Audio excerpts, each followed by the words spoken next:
Good afternoon from Yami TV. Wishing you all well, of course. And in the house with me, as promised yesterday, is my old mucker, Tony GOOCH, who tells part of his story today. Nice to see you, Tony. Pleasure to be on here, mate. All right, then.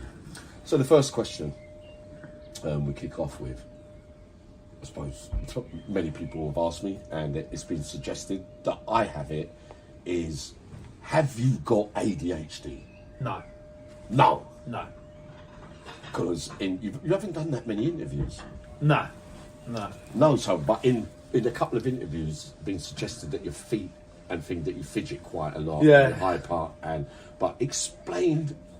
So when I was a kid, I was diagnosed with ADHD wrongly, and then I started having seizures as a kid where I'd lose consciousness and fit on the floor, and they couldn't work out what it was. And my mum took me up to Great Ormond Street Hospital in London, and they do a test which basically measures your brain activity and the electrical activity in your brain. They put all these pads on your head, they ask you to shut your eyes, and you can see all these white flashes going on as they're running electrodes through your head. It doesn't hurt or anything. No. And it came back that I had a condition called abnormal electronic charges of the brain. And all that means is that my brain fires a lot quicker than the average brain, which in turn makes me hyperactive.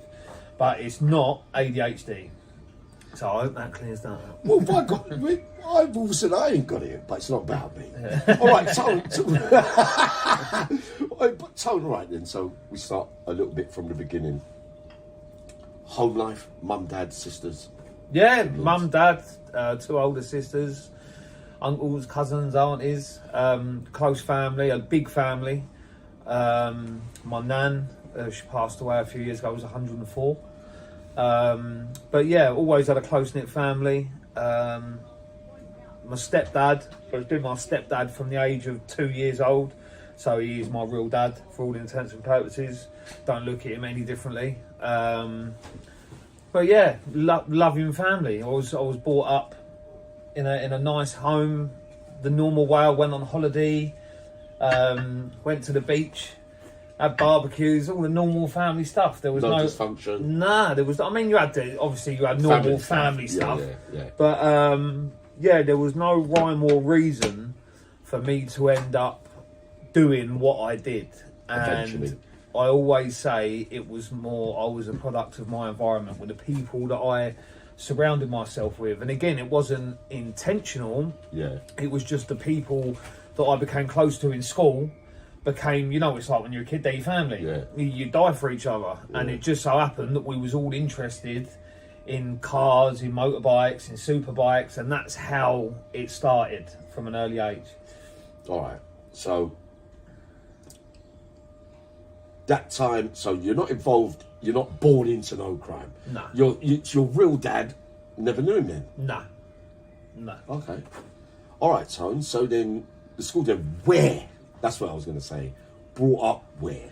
So the first house I lived in when I was born was in Staines. Yeah. And then we went from Staines to Ashford. Then from Ashford to Sunbury. And then Sunbury's where I had the larger portion of my life. So I'd say from the age of 13, 14 up till mid-20s. By that time, you'd already gone. I was always there, but all of these areas are very close together. So even though I wasn't living in one of these areas, I also had mates that lived in all these areas. So we frequented these areas all the time. Okay, so then schooling. Did you finish school? No. So started off in Thamesmead, which is in Shepperton. Yeah. Then I went from there to Matthew Arnold. Yeah. From Matthew Arnold to Bishop Wand. Yeah. Was going to go to Ashford High, but they wouldn't take me. And then I ended up finishing up at Bishop Wand. That's where I ended up having my last period of proper schooling. And I was year 10 and I got expelled from all the schools. And then I finished off in Hersham PRU Centre. Which is like a secure unit sort of thing for people that have been expelled from school. Expelled for?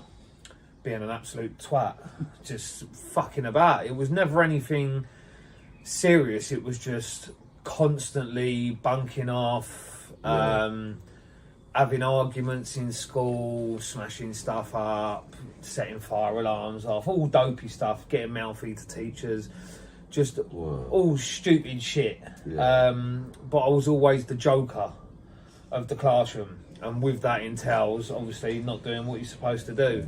And they'd try and put me in detentions, and I'd jump out the windows and fuck off, and First crimes during school? Yeah, year 10, burglary, dwelling burglary was the first offence I was convicted for trying to steal a motocross bike. So again, the intention there wasn't to burgle the house, it was an obstacle that was in the way of getting to the bike.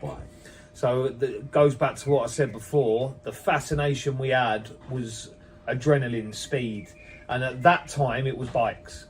So motocross bikes, going back to Lambrettas, Vespas, all them ones that were still about, anything we could get our hands on that we could drive over the field until it died, that's what we would do. Not sell them?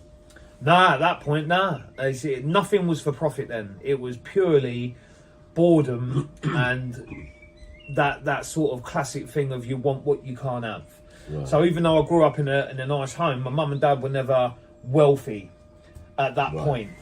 So me asking for a brand new motocross bike for Christmas, it weren't going to happen. So and my friends were in similar positions. So the only alternative to that was to go out and get your own bike. So that's what we did. Many kids don't, just because they can't or whatever, an environment. There were many probably around you that didn't go into of course it was. Stealing. Of course it was. But that first thing that you was doing, that led to the expels from school. And then what, the burglaries and that started.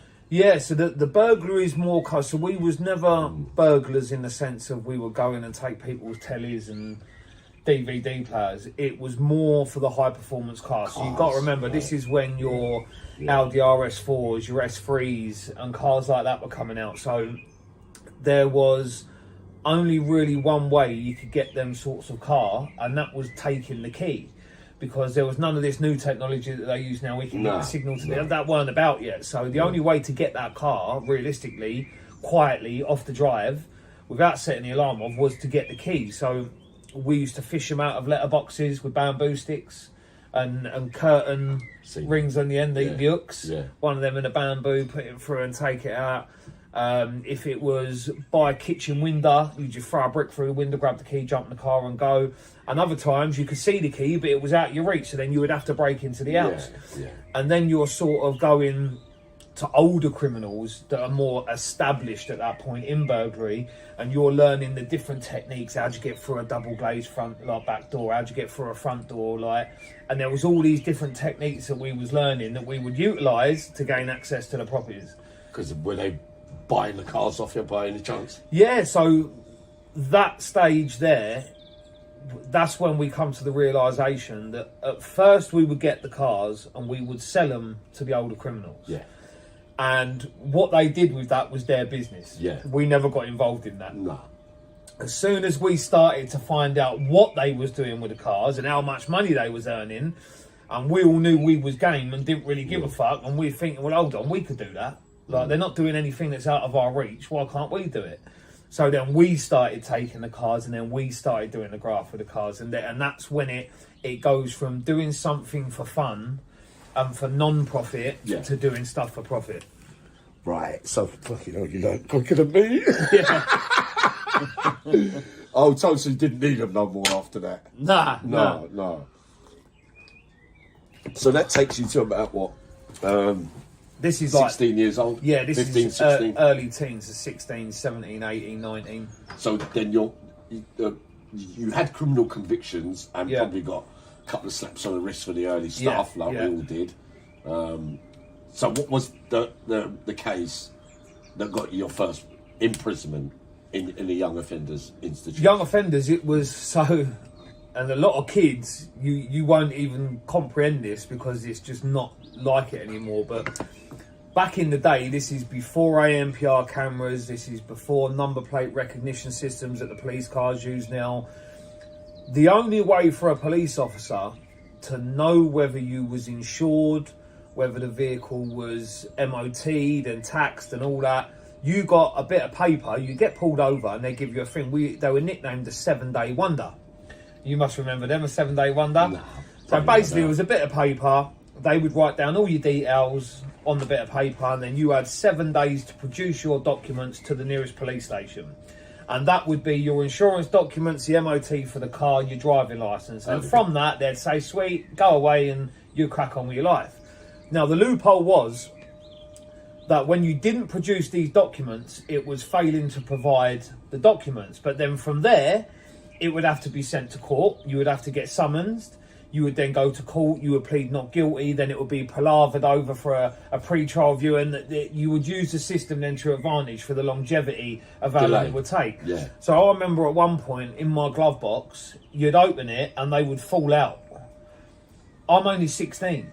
I can't even have a driving licence yet. No.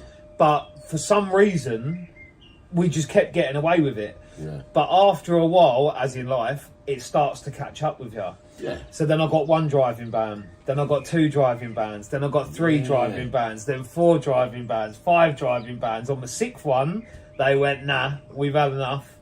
And I got banged up for 12 months. And I had to do 6. And when you're 16-year-old, being told you're doing half a year inside, you're like, oh, it's like a lifetime.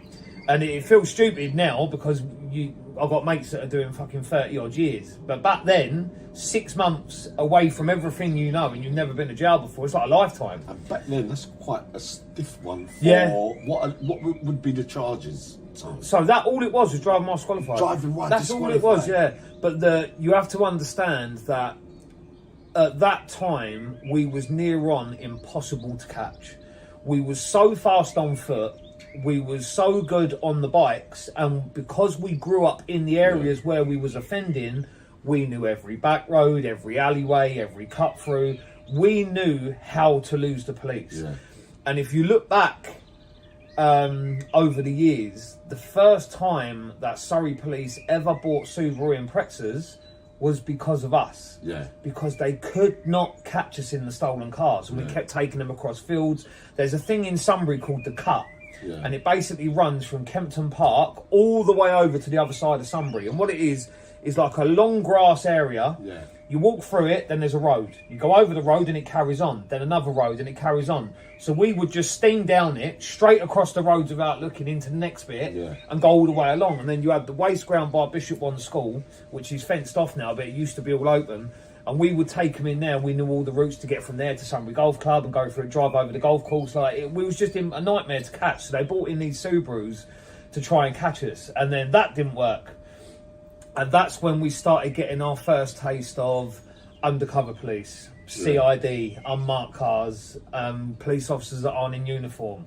And now you're starting to develop techniques to spot being detected, being watched. Yeah. So now when you're driving, you're doubling back on yourself. Yeah. You're going round roundabouts 2 or 3 times. You're really checking what cars are in front and what behind. Because you see one and then you think, oh, that number plate, then you clock that, and then you say, right, I've just seen it again, it's on. And you've got to remember, this is the early days of when they started buying CID cars in mass amounts. So I don't know if you've noticed with police forces, but you'll notice that all of a sudden they're driving Fords. Yeah. Then all of a sudden they're driving Vauxhalls because someone else would get the contract. Yeah. So back then, the Astras that were out... Cavaliers. All of the police cars had NPN on the number plate. So as soon as we see NPN on the number plate, we knew it was Old Bill. So when you appeared at court to get your that 12-month sentence... you was on bail, or was you already in custody? I was on bail for fucking multiple. You've got to understand that they give me a stiff sentence because of the amount of shit we was getting away with. And it took long to catch up. This was their chance to give society a rest from what we was doing. It wasn't a case of always driving whilst qualified, that's bad. It was more of a case of this is the chance to break the cycle. Of offending and to give us a rest. Yeah, because if you'd have got caught early, you'd have probably got 4 weeks or something for the first one, and then so Tom, your first night in a police cell with the door slammed. Yeah. How did you feel? Police cells didn't bother me No. And the reason the police cell didn't bother you is because you always had that little voice in the back of your head going, you're going home. You're going home. So it was like, do young. what you fucking want for the next 24 hours. Don't give a fuck. It's 24 hours. But your first night then in the police, once you got prison that 12 cell, month, prison you cell went was to different. where on the first night? Straight to Reading, I believe. Yeah, straight to Reading Young Offenders. Yeah. Oh, the case wasn't local then? No, it was Staines Magistrates. Oh, it was Staines So Magistrates. from Staines Magistrates, you can either go to Felton Yeah, or that's you can what go I to was Reading. Go on then. So if Felton was full up, you go to Reading. Right. Just the same as if Highdown was full up, you would go to either Belmarsh or Wandsworth from Staines. Yeah. But again, the contracts change. So now if you get banged up at Staines, you go to Wandsworth. You got some. Yeah, it's fucked. Yeah. So then that first night of the 12 month sentence, first time Oh, ever daunting. behind as a young kid. Yeah, it's When the door slammed, get your kit and all that. anyone that says they went to prison and they didn't give a fuck about the first time they're talking shit. Right. Because it's not the environment, it's more fear of the unknown. No. Because up until that point, all you have heard is stories about what goes on in these places and the harm that can come to you and the people that are in there. So you've got all this going round in your head. But the best way to describe it is it's just like a fucking giant youth club. Yeah. And that's all it is. The only difference is that the people that are in this youth club can be a lot more volatile. And you've obviously got people that want to rob you. You've got people that want to try stuff. And you've got to be on your guard 24/7. But again, after a while, I say your most vulnerable point in prison is when you first get there because you don't know no one. Because you don't know no one. But I was lucky because a lot of my friends were in. Right. So I had that sort of, that plus, that when I went in, I was then introduced to people that were already there. So that made it easier for me. But if you went into prison and you knew no one, Absolutely. you've got to then form the relationships. Absolutely. You've got to get to know people, and that's what makes it more daunting. So then, Reading, all right, so you're seeing how it works, bit known a little bit, to start with, gives you a leg up, I suppose. Any violence from you at that stage of that first sentence in Reading? Oh yeah, of course. You listen, if you go to prison, I'd say you're at a 90% chance of having a fight, whether it's you attacking someone or defending yourself, or even getting caught up in somebody else's bullshit. It could be something as stupid as you've been put in a cell with someone you don't know and someone's got beef with that person. They all run in the cell. You're going to, odds on, get involved in it. because your cell. Because there's sort of like an unwritten rule in prison that you look after your cellmate. Yeah. Unless they've done something bad Yeah. that you don't agree with, Yeah. that's the thing. Because you've got to remember, it's like sharing a house outside. Yeah. Someone comes through your front door, you don't give a fuck And who it's it your is. territory. Yeah, of course it is. It's my cell as well. Yeah. So if you come in there, you take the you're liberty with me. both- Yeah. So it's Exactly, so there's that unwritten rule. So there was a lot of occasions where I got involved in other people's shit that was going on. Or people would come to me and say, this is going on, can you back it? Can you give us a hand? Or I want a straightener, can you just stand there in case anyone jumps in and then someone jumps in and then you're involved? Yeah. So it can happen 1,000,001 different ways. Right. So then, how long in Reading? 12 months, Reading, 7 months. I think I was in there about 4 months, I think, in Reading. Didn't finish off there. No, so back in the day in Reading, they had these lines. So you had a centre point. So you had 3 wings. I think it was A, B and C, or 1, 2 and 3, I can't remember. And basically, you had the enhanced wing. If you're looking at the centre to your left, you had a normal wing to your right. And then there was a smaller wing that spurred off of it. And at the end of that, there was a little staircase that went around the corner, and that was where you got your meals from. Yeah. Like where they opened the shutters for the servery. And in the middle, it was like a half a hexagon. Yeah. And there was a black line that went round, and there was this thing that the officers did at the time. You wasn't allowed to step inside the hexagon. You had to walk round it. And if you walked in it, they would immediately come out and they'd be on you. Yeah. And obviously I didn't know. So obviously you come from outside in, it's a fucking marking on the floor. Who gives a fuck? It's fucking floor, walk on it. But in prison, they have these little power trips. So not all, but certain officers, that's my bit of the prison. That's so you're not allowed. in Yeah. Wandsworth. So I happened to walk into this fucking hexagon, and this officer decided to come out. And the way I've always been brought up is that you don't start trouble, but if trouble does start, you finish it. Yeah. And if someone puts their hands on you, for me, that's a green light. Yeah. If you touch me or put your hands on me in an aggressive manner, that's it. It's greenlit. You can do whatever you want with that person Yeah. until you no longer see him as a threat. Yeah. And this officer decided to try and get me in headlock. He swiftly got smacked up the lips, put on his ass. Then I got introduced to what being wrapped up is for the first time, which was an interesting experience. And for those of you that have never been in a wrist lock, you haven't lived. They're not pleasant. It's bending your wrist the wrong way. Then they got to bring you to the seg. Then you got your arms behind you and they're trying to snap your fucking shoulders. And on top of that, you're getting punched in the head, punched in the stomach, thrown into a freezing cold cell that's dark, that's damp, that's got no mattress on the bed in there. It's shit, stinks. And then basically I got told you're being shipped out. And I think I only done like 3 weeks down there, or 2 weeks. Yeah. Weren't a long stint.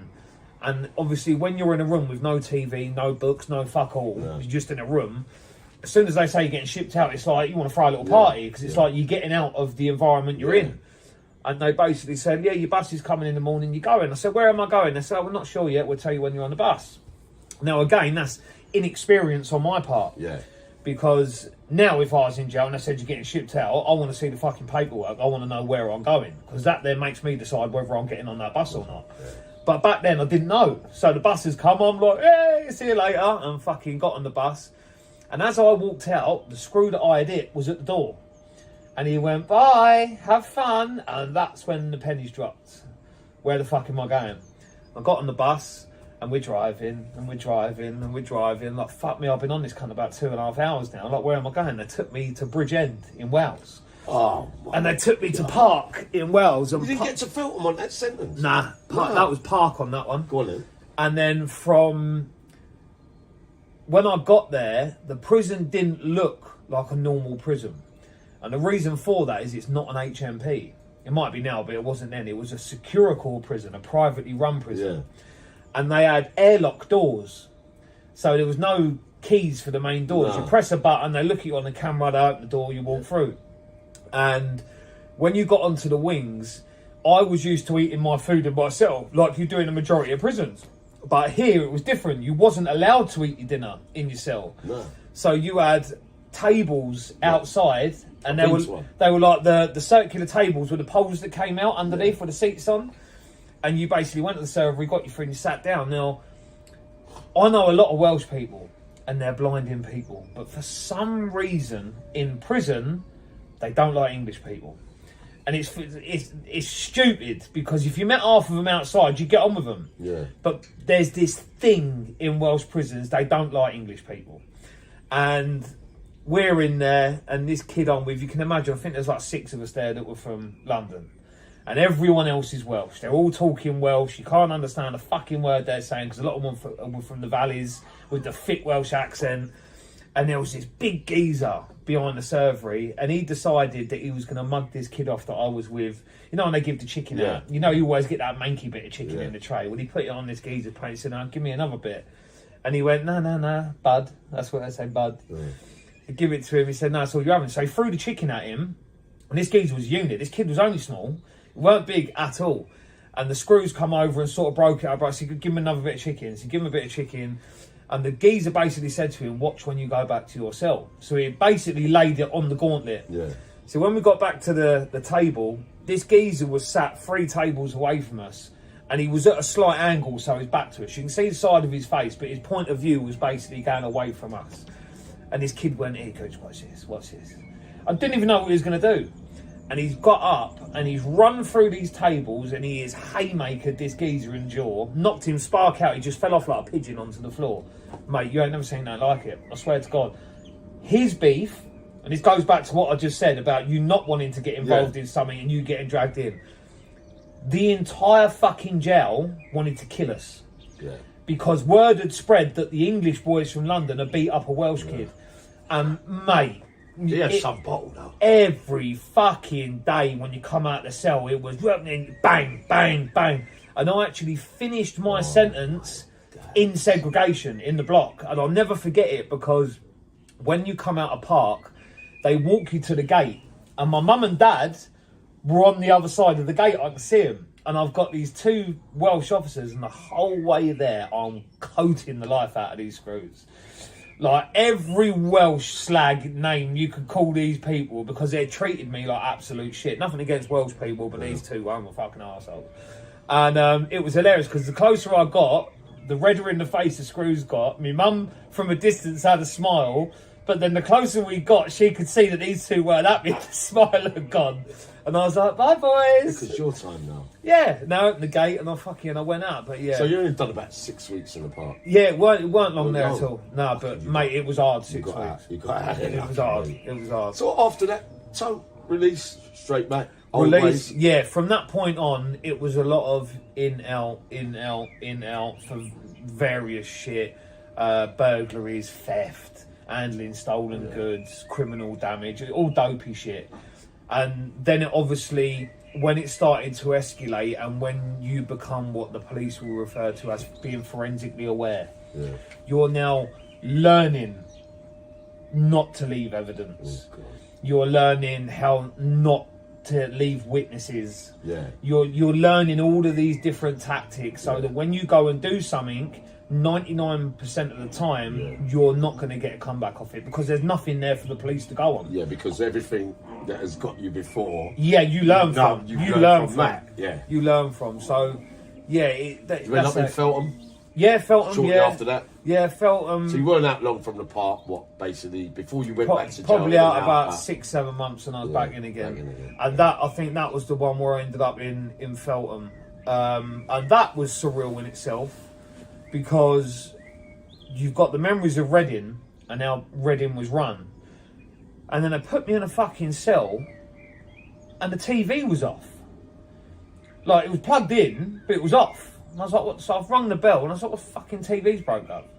And he's like, nah, when everyone's at work, the TVs are off. Because of the working, it was an incentive for you to work within the prison. And if you didn't work, you weren't going to get away with lounging about in your cell watching TV. So they cut the electric to all the... in Feltham. Wow. And then they'd turn them back on for lunchtime. And as soon as 1 o'clock come, or 1:30, bang, they went off again until the night time. So you was literally doing our graft in the cell with a book. Like old-fashioned fucking criminals. And I'll never forget it. I walked in the cell, and like everyone, when you're feeling sorry for yourself, you're thinking, why am I here again? Blah, blah, blah. You know why you're there again, because you're a cunt and you're doing stuff wrong. But you sort of convince yourself you're hard done by, and this is bollocks. I looked out the window, and there's a fucking peacock walking across the fucking yard with all its feathers out. I was like, what the fuck?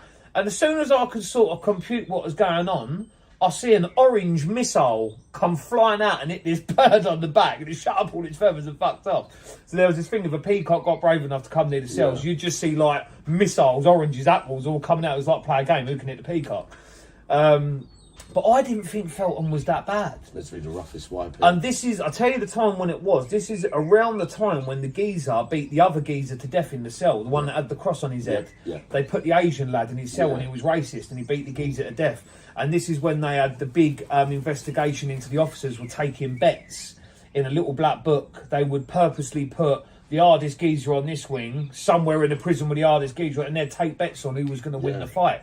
So it was a rough jail there, but my experience of Feltham wasn't that bad. I don't even think I had any problems in Feltham. Nah, nothing. What about the gang culture, Tom? Nah, because gang culture then weren't a massive thing.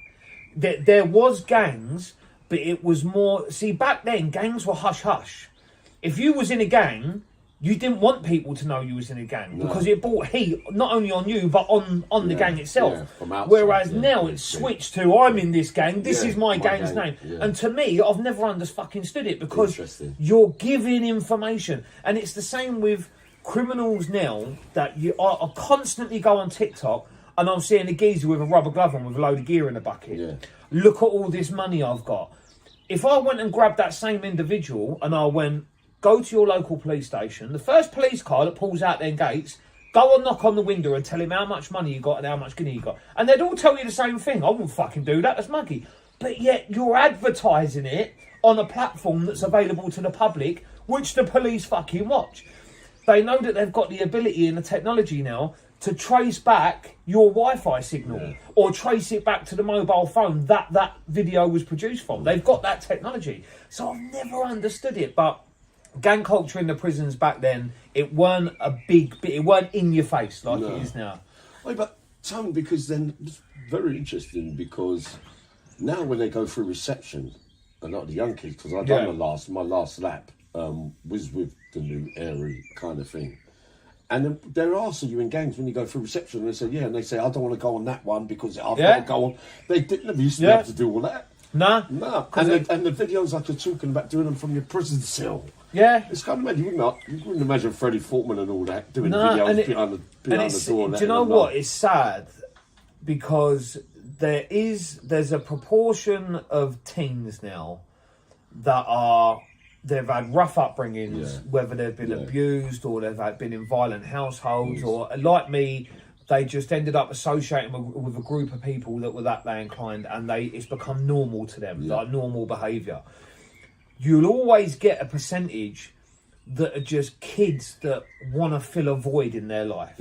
They've never had that sort of unit where they feel included. They might have been an outsider. They might have not been loved by their parents. So to be included in something like a gang, it's almost too tempting for them. And you'll get an individual that's not really partaking in any of the major criminal activity of the gang. They're more of an associate, someone that congregates. And then they'll go and do something stupid and get sent to prison, and now they're taking the flak for everything that the other gang members have done by other rival gangs in prison. And that ultimately can lead to them being killed in prison. And that I find very sad. Because you can't resettle or rehabilitate because they're never at peace in there. Because it's the both on the out as it is. This is it. And then they still want to join, and then they get alliances from different gangs. It's got exactly that. It goes on and on and on and on. And this in itself causes it to escalate, because now you're putting that person that may have not been violent in his past is now being forced into a world of violence. And let's face it, as a teenager, once you've come to the realisation that you can inflict large amounts of pain onto another human being and win, it becomes very addictive. Very addictive. Because before, you might have had the mindset of, how can I worm my way out of it? How can I talk my way out of it? You're thinking of every way out of that situation without violence. Whereas now, violence is the easiest fucking tool you can use to solve that problem. Oh, mate, he's done this. Fuck it, bang him. It's way over the top. Over the top. And now you're introducing knives into this thing. And listen... so you got on that change, because I still keep forgetting that you're still a bit quite... You're youngish, Tone, but you got on both areas. Got on both areas, and the bit of that one. So we was before the knife epidemic, and we watched it. That one. It changed. Oh, Tone, so then, all right. So that Felton bit, that what you saw there, good wisdom there. So coming out so the graduation, all right, so you come out when no real relationships with women at that time, no children or nothing, nothing silly, nothing like that. The graduation from crime, from cars to burglaries, to then by the time you're probably about 18, early 19, 20s, late teens, early 20s. Up until that point, what was the longest you'd ever been out? Oh, we're out short stints, fucking 18 months, do 9, 12 months, 6 months. Up until early 20s? Yeah, just short stints, nothing major. And then the build up to adult prison, very much the same, a bit from early bit? Well, I got a taste of adult prison. I got remanded for something, and Highdown, there was I don't know if it still exists now, but there was a loophole in the law that if you was a YO and you was unconvicted, there was a wing down. I remember of YPs. You could go to a man's prison. I saw that on the Recall years in about 2009. So that after I'd done one of those big ones. But go on, Tony. So that was, and again, going back to how I felt on the young offenders when I first went there, even though you become accustomed to YOs, again you're hearing stories from and it still existed that adult jail's worse. But then you go adult jail, and a lot of adults say, I was fucking worse. And I think it was. But there's always this sort of bickering on, adult jail, fuck me, it's bad, like big geezers in there, big men. So all of them feelings come back because, again, you're going into the unknown. Because now you're mixing with proper adult career criminals. Then you've got to learn more now. Now you've got to really start, because in a YO you could have that bravado of, you're the hardest geezer on the wing, or I'll bang anyone. But now you're a kid with men. And let's face it, when you're a kid, you can fucking have a knife, you can do what you want. But if three geezers get hold of you, you're in a spot of bother, mate. So, Tom, I had to check in with this bit. The high performance cars. Yeah. And your lifestyle in building up to when you graduated to, other serious, more crime. Yeah. After this episode that you're talking about now. The money could be quite good with high performance cars. What was your lifestyle, material stuff? What was there must have been more pull apart from the adrenaline? Oh yeah, of course there was. So the thing with being a criminal early on, one, you don't respect money. Yeah. And you have that attitude of the money's coming in so fast. Yeah. In your deluded head, yeah. this is just going to 100%. continue. It's never going to end. So you don't need to plot and plan what you you're going don't to do need to with put it. none away for a rainy day because next week Yeah. we got this lined up and we got that lined up. Brilliant, Tom. And that's the Yeah. mindset. So Yeah. as soon as you got it, it was gone. Yeah. So I can remember we'd go out and you'd do 10 grand on a night out between fucking 4 or 5 of you. Done it. Because again, now you're gaining a reputation, and to reinforce that reputation, when you're out, you need to be seen to be living that lifestyle. Magic. Because let's face And it, it makes you feel insecure. do you know what I mean? You can't be going around saying you're the hardest geezer on the block No. and fucking you've Yeah. got it, but you're at the fucking bar begging for a pint or someone. So you've now got you're being introduced to the clubbing scene, and you've got all these different groups of people that are active. Yeah. You don't want them to be seeing you looking weak. So Nah. you want to be seen to be doing well. So again, you're going out, you're getting the VIP tables, you're getting the Belvedere vodkas with all the fucking sprinklers and the girls bringing it out. That was part of that lifestyle. There was no other way you could live that life. And then obviously you've got the going abroad, you're going on holidays, you're buying yourself kettles. So you got bits of that before you was an adult. Yeah. Oh, fuck me, yeah. I mean, I'm better than me. I mean, half the kettles I wore as a kid weren't mine. Yeah. But fucking I chawed them off someone else. But yeah, it's... So time all right, sorry. We step it up a little bit to reach adult jails. Before that time, had you had any experience of fighting? Only in pubs, in clubs, at school, obviously, and in and around the area with beefs within the area. But it was, I would say, late 20s when we sort of, now you're coming into that sort of era in your life where you know you can implement violence, you know you're good at it, you know your game, you've got that sort of, that switch in your brain is turned off. So your average Joe, if you ask a normal working class geezer, go and kick that geezer's door off, tie him up and take everything. Oh, I dream of doing something like that. Yeah. But with us, the switch had been turned off because to us it was now normal. Not normal in the sense that it was normal behaviour, but it was doable. And you knew you could do it, you knew you could get away with it, you knew you was capable of it, and you knew you could undertake it. Yeah. You had the tools you needed to get in there and get it done to people around you. So that in itself becomes addictive.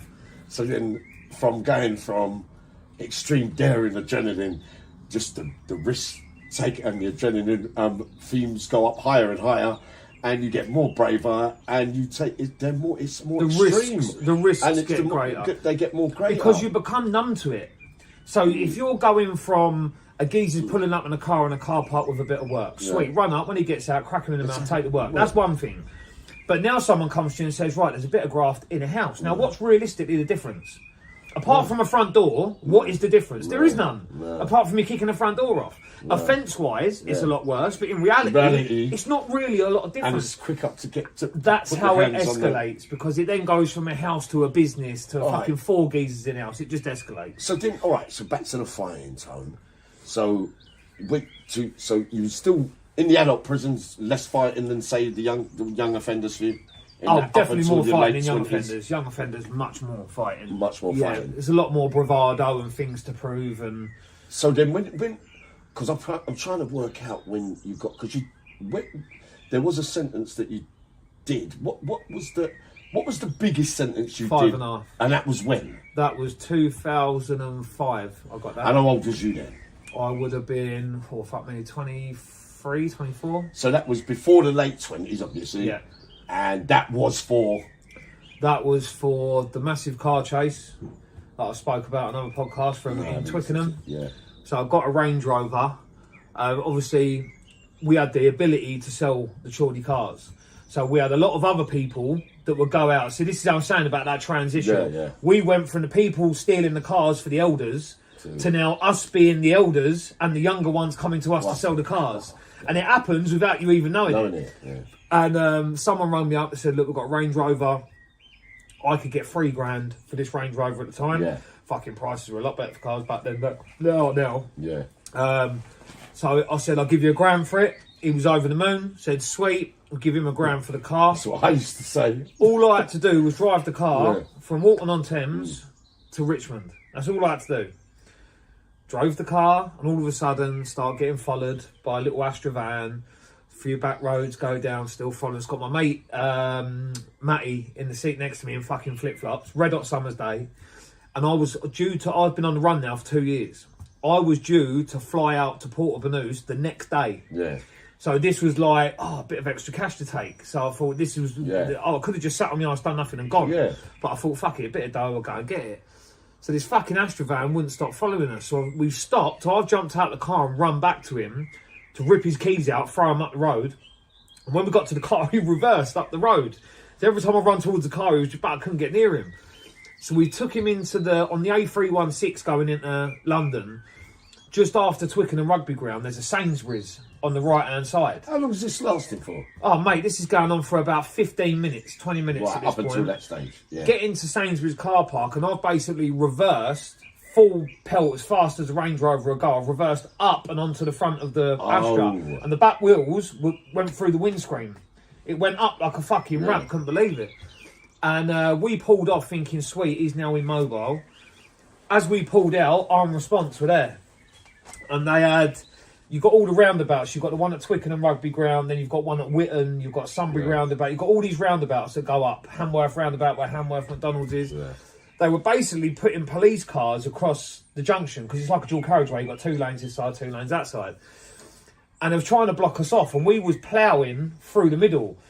And when we got to Richmond Bridge, the one with all the lights on it, the nice pretty lights on it, a police officer was on the pavement, and he got his, I'll never forget his that film, he got his police badge out. Now, bearing in mind, we writ off 16 police cars that day, and this police officer's obviously getting the fucking, over the radio, look, this car ain't stopping. No. And he stood on the bridge, because it's quite a wide pavement. A great deterrent. And he pulled his badge out and went, stop. Obviously not, so we've ended up putting him over the bonnet, drove off the bridge, got to Whitton, you're in trouble. And the traffic was there. And there was a baby on board sign in the back of the car that was in front, so didn't want to ram it. Right. So we basically stopped, decamped. Matty Norton got fucking nicked. I've ended up in Whitton School, and you know the closed recycle bins that you put clothes in and shut the lids? I was hiding behind one on the floor in like this hedge. And the helicopter come, it fucked off. Police dogs come, fucked off. And I'm like, sweet. So I rang my pal and I was like, listen, because I'm like 2 roundabouts away from Sunbury Cross, so I'm close to home. So in my head, all I've got to do is get to Sunbury and I'm gone. That's it. I'm so many different places I can get into. I'm done. So I rang my pal and I said, look, drive up here, pull into the school, bring some old clothes, reverse up to the bin, open your boot. As you put the clothes in, I'm going to jump in your boot. Yeah. Shut the boot and get me out. Bruv, when he's got there, he's run me back. He went, Gooch, bruv. He said, they shut it off, bruv. He said, you can't, no one's getting in, no one's getting out. Because they know I'm in there somewhere. The police dog come back. Now the police dog's picked up the scent. Because I'm in there sweating. It's red hot fucking day, like roasting. Police dog's come in, attached itself to my leg. So I've grabbed hold of the dog's collar and started punching the dog in the head. The gathers dripped me out. I've had me fucking cheekbone done, me ribs done. Got took to Twickenham police station because we was met gathers because we was out of Surrey remit. So I got took to Twickenham police station, and I had a name of one of my other pals, Dean, who had a striking resemblance to me. Same age, from the same area. I knew all of his details, his home address, his date of birth, his full name. So I would get, if I ever got a stop when I was on the run and I didn't know the gather, I'd just give his details and they'd run the check and go, give a brief description. Yeah, it's him. Yeah. And they'd let me go. And I went into interview, still under this name, and I've gone the other way. Look, because he had no criminal record. So I went, look, I've never been in trouble before. I'm really, really sorry. I've been an absolute twat. I panicked. it's not my car. And the gaffer was like, I appreciate you being honest. I'm sitting there thinking, cunt. And he said, look, we're going to get you back in the cell, going to get you bailed, and get you out of here. So I've gone back to the cell. After all that? In my head, and I'm like, yes! Like, they're going to let me go. And I've been on the run for 2 years. But because I'm in a police station where they don't know me, and I'm out of Surrey remit, I thought I was going to get away with it. And this is the fucking time that the police force had introduced for the first time ever electrical fingerprinting. Yeah. So up until that point, I had ink on the rollers, on the page, 2 thumbs, done. Yeah, it takes a while to... They've got to send them off, haven't they, to get them analysed. So it gives you, again, you're going to get bailed and you're out. By the time they find out, I'm gone. I walked out and there's this fucking great big blue machine and I was like, fuck, because you had heard stories that they were coming in. And we went up and I've done the fucking fingerprint. He said, right, pop it back in the cell a minute. Went back in. Wow. 10 minutes later, come back. He said, do me a favour, pull up your right sleeve. Your left sleeve, sorry. I said, what for? He said, just do it. So I pulled it up and tattooed. On the PNC, they write down any tattoos you've got, scars, moles, anything you've got. As soon as I pulled it up, he went, all right, Mr. Gooch, you ain't fucking going nowhere, mate. And that was it. I got remanded. So what were the charges on that? Mate, fucking... At that point, I had fucking Section 8 and GBH of intent. I had 2 ABHs, loads of high-performance cars, dwelling burglaries. It was phenomenal, the charges I had that time. I think it sounded like 20-odd charges I had. On the run for a bit. Because I was on the run. Yeah. And then on top of that, I knew that they were looking for me for other stuff. So I knew I was going to be produced at some point to be questioned about the other stuff. So in my head now... Going to prison is not an option. It's just not an option for me. No. So I get taken to Kingston Magistrates Court, where I know I'm going to get remanded. And just before I go up to court, I basically faked a fit. So what had happened was my mate faked an epileptic fit in a police station, got to hospital, and if the police officers are busy, they ain't got the time to wait about. So what they do is they just fucking bail him. So because I was now predominantly being remanded at the police station, if I got nicked, they never give me bail. I was always taken to court the next day, unless it was for sandpoxy. Yeah. So, but for him it had worked. They took him to the hospital and the gavel went just bail him. So they bailed him and then he just discharged himself from hospital and he's out until his bail day. So I thought, fuck it, I'll try it in the court, see if I can get to the hospital, see if I can make something happen. So I've had the fit in the magistrates court. They've remanded me in my absence. So I'm now technically under Wandsworth guard. So they've had to send screws from Wandsworth out to guard me. That's what I was going to ask where you was going, Wandsworth. But because of the known association with firearms, now at that point in my life, even though we'd never been caught with them, but they knew we had them, I've got armed response in the hospital with me, in Kingston Hospital. So for the first 2 or 3 days, the armed response were there. But then they fucked off. And the reason they fucked off is I had an ultrasound done on my heart. And at the time, you can imagine, I'm out every weekend, I'm clubbing out, I'm partying, I'm doing fucking this, that and the other. And they come back and said, your heart is fucked. And I was like, what? And there's like, your heart's in a bad way. Like, you're at the point where if you don't change your lifestyle, you could go. And I'm like, really? And this goes back, everything happens for a reason. Because if I hadn't gone there, I'd never have known. And I'd probably just carried on. And now I'm admitted to the hospital for a genuine reason that they were saying I was going to have a stent in my heart and all this bollocks. So now imagine I'm in a hospital gown, I'm naked underneath, and they fucked up twice, the prison service, because number one, you're not meant to have visitors in hospital. No. Because it's not security safe. Yeah. And they allowed it. So I had my mate come up, he's giving me an 8 for puff and he's giving me a £20 note. Yeah. I've cheeks both them off. And my other mate come up and he was like, listen, the other ones, meaning another group of people we know, I can get them up. They want to come and visit you. And I was like, really? And he went, yeah. He said, I can have that done for like today, tomorrow. And what was going to happen was they were going to come into the hospital armed up and point at the screws and say, take them off. And they were going to take me like I was being kidnapped out of the hospital. And then I would have been out. But as luck would have it, this was set up to go. As luck would have it, they put me on a thing called a closet chain. Yeah. Which is basically a handcuff, 6 foot of chain and another chain. Yeah. It's to give you freedom to eat and shit. There was a toilet next to the cubicle that I was in. I was on the ground floor at Kingston Hospital. and the screw would put a chair outside the door, put the chain under the door. And there was it's like a shower unit. There was no windows in there. So there's no way I could escape. And they would allow me to go in, have a shower and do whatever. And you know the old soap dispensers? Yeah. Put the soap dispenser on my wrist and I managed to pull the cuff off.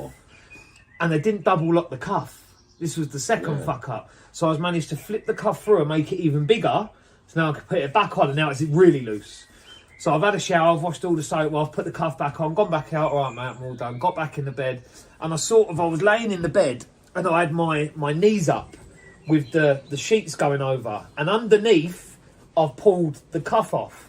And you know they've got the iron railings on the bed that go up and down? Yeah. I've cuffed the screw to the bed. So when I go, he's attached to the bed.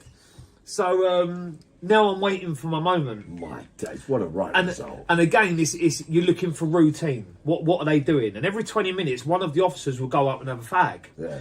So now I'm down from 2 officers to 1 officer to deal with, and he's chained to the fucking bed. So my odds are improved dramatically. Yeah. So he fucked off for a fag. I'd already clocked where the fire exit was and went into the car park. And I've seen me moment, and bang, I've gone. And I tell you what, I'd love to have seen the CCTV from inside the ward. What time of day was this? Broad daylight, midday. Broad daylight? Broad daylight, midday.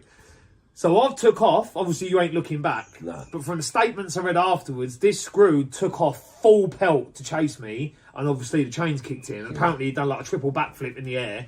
Fucking landed on his ass. Oh, my God. I've gone out the door, across the car park. All I'm thinking in my head, I need to get to a phone or I need to get a car. They're my 2 options. But I've only got a £20 note on me. So to use a phone box, I need change. Yeah. So now I'm running up the road. Don't forget, I'm in a fucking hospital gown. I've got a set of trainers on, but I'm in a hospital gown. I'm naked underneath, and I've still got a drip hanging out my arm. My days. So I've took off. There's a Chinese geezer getting into a motor in the car park. So I run up behind him, grabbed hold of him and said, listen, get in your fucking car. I'm getting in your car. You're driving me out of Kingston. Don't ask no fucking questions. Just fucking do it. That's it, and we're part ways. All right, okay, get in the car. So I got in the car, we've driven off, got about 5-10 minutes away, and I've clocked in the mirror that there's a black cab following us. And I'm thinking, what the fuck's this black?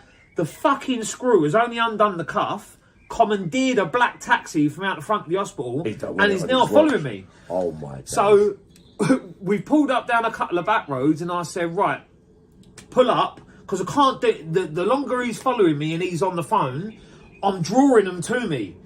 Do you know what I mean? It don't matter where I get dropped off. They're going to know where I am and they're just going to flood the area. Yeah. So in my head, it's a case of stop, get hold of him, hurt him, get back in the car and go. And then you can't find me.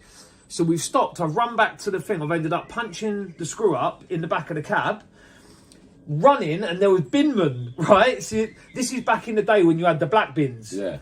And the binmen have seen me weighing the screw in, and they've all tried with the lids to come over and sort of, so I've ended up having a fight with a fucking binman. And then the Chinese geezer has seen his chance and he's gone. So now I'm fucking on foot again in a fucking gown with fucking drip hanging out my arm. So now I'm feeling fucked up in the middle of nowhere. So I've ended up garden jumping, which is something we used to do as kids. We used to do it for a laugh. We'd just pick a road, get back on and just run from one to the other. Found it hilarious for some reason. And basically I've garden jumped and I found myself in this shed. And when you went in the shed, I was lucky because there was a slide lock on the inside as well as the outside. Yeah. So I could get in the shed and physically lock myself in. So I've done the lock and he's got a big chest freezer, you know, like the ones you get in Iceland. Yeah. I can hear the helicopter. I am red hot. So I know my body heat's going to be picked up. So in my head, I thought, take the stuff out of the freezer, get in the freezer, bring you, because it will disguise your body heat. I started taking stuff out and I could hear someone like talking, like close by. So I thought, fuck, and there's like a bit of tarpaulin in the corner of the shed with 2 mountain bikes underneath it. I thought they were mountain bikes. I got underneath the tarpaulin and I'm crouched down, and the geezer can't get in the shed because I've locked it. So he put pressure on the door and snapped the lock. So now I've got the geezer in the shed with me. He don't know I'm there. There's all stuff out the freezer on the floor, so he knows it's been disturbed. And he's talking to himself. I can hear him. He's like, saying came right here. No, I didn't leave that there and blah, blah, blah. And all I was sitting there thinking, don't lift up the tarpaulin. Don't lift up the tarpaulin. The fucking twat picked up the tarpaulin. And I've jumped up. He started rubbing his arm. So I've grabbed hold of him. I said, listen, please don't have a fucking heart attack because you'll just finish my fucking day right off. Like, I'm not going to hurt you. I'm not going to do that. He said, that helicopter's for you, son. And I said, it is. He said, I used to get in a bit of bother as a kid, come in the house. And I was like, fucking yes. Like someone on the level, yes. So I've got in the house and he had like a breakfast bar with stools. So I'm sat at the breakfast bar and he's sat at the table and his missus come down and I've clocked her locking the front door, the double lock, and took the keys out. Now, as soon as they've done that, I was like, I didn't think much of it, but at the same time, the criminal brain's like, that ain't normal. She walked in and got the cordless phone and went, I'm just going to pop upstairs with the phone. That was it. Bang, I'm up. Just give me the keys. What keys? What? Give me the fucking... Now, I'm on about the car keys. Yeah. And it worked in my favour because when it went to court, I managed to swerve it that I was on about the house keys and not the car keys. Otherwise, it'd have been another charge. So I've managed to run back out of the back door into the garage and he had the fold-up door on the front of the garage. So the back gate of the garage went into the garage and then you had the sliding door to come out the front of the house. Yeah. I've ripped the tarpaulin, I've grabbed this bike, and it was like, do you remember them old wartime bikes with the big springs under the fucking seat and the tiny little saddles, 2 flat tyres? Got on the bike, started driving up the road. I'm still in the hospital gown, my bollocks are swinging everywhere, I've got a dripping hanging out my arm, I've got an 8 for puff and a fucking score wedged up my arse. And as I've gone up the road, police cars just driven past with 3 or 4 gathers in it, and they've just literally done this. And I'm like, act normal, like you do. And that was it. They spun, another foot chase. I've tried... for God's sake. I've tried throwing a brick through a geezer in an Escort. I think it was like an RS lookalike. You know, like an XR3R I was saying. I've thrown the brick to go through the driver's side window to hit him in the head with the brick to then rip him out of the car and drive off. The brick hit the window and just bounced off and he carried on driving, just looking at me in shock. So now I'm still on foot running. I used to do this trick as a kid with them black bins. I used to be able to crouch down and put the bin over the top of me. Yeah. And flush to the floor. Right? The amount of gathers we lost with this, because you'd hear them zooming past, they'd never look at a bin, because they'd always look at it and think, you ain't going to fit in there. And where it was hot and I'd been sweating, you know, on a hospital gown, your arms are out, aren't they? I've stuck to the bin and the bin's fallen over. So all you can see is my arms and feet wiggling out the bottom. Fucking police dog grabbed hold of me. They ripped me out, beat the life out of me. Took me back to the police station, and then I had escape from lawful custody, kidnapping, burglary, carjacking. Fuck, mate, it was just... And now I'm thinking, I'm fucked. I'm going to get like fucking 12 years. You've gone back to Wandsworth. You've gone to Wandsworth. Back to Wandsworth, which, as you can imagine, I was so popular with the officers because these two are now being investigated as to how I managed to escape. Yeah. And they're all mates, so it weren't going down well at all. No E-man suit. Oh, yeah. That's what have to be. Fuck me. Yeah, I was a packet of fucking cheese and onion crisps, mate. And you got 5.5 for that? 5.5. Served 2.5, 2 years. 2.5.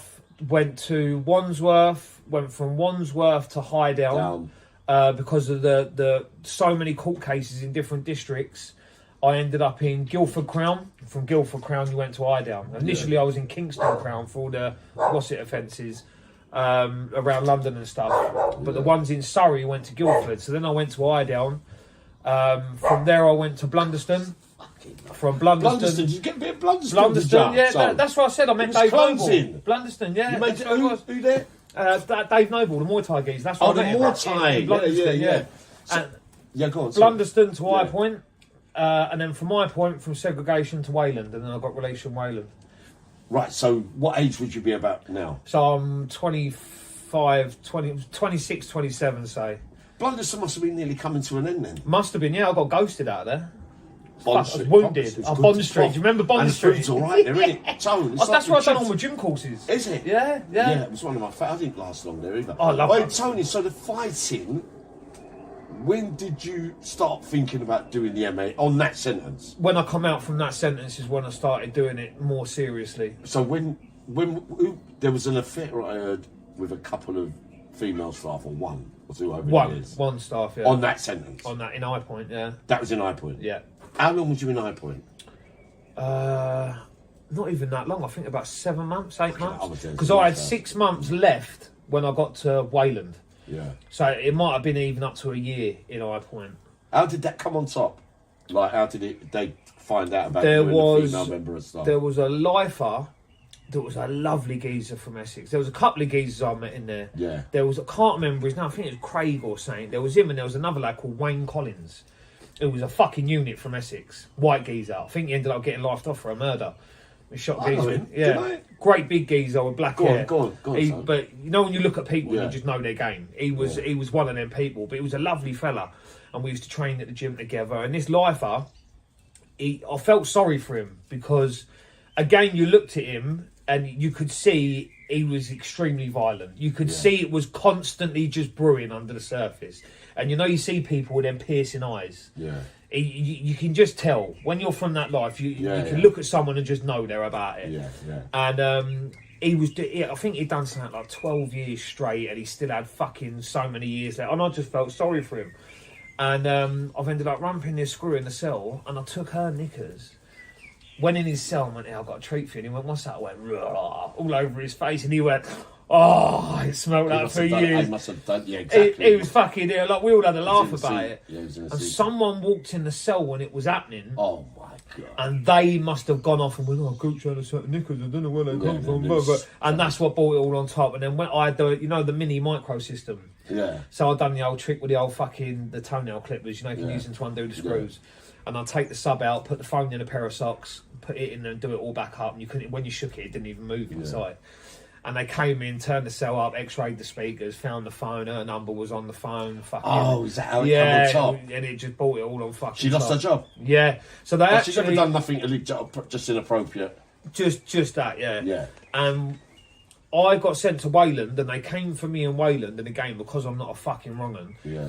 And I knew she had her own life, and she took a risk, I took a risk. It was 50-50, but if I can help her, I'm going to help her. Yeah. And they come to me in Wayland, they said that we want to put you on a bus and take you back to I Point.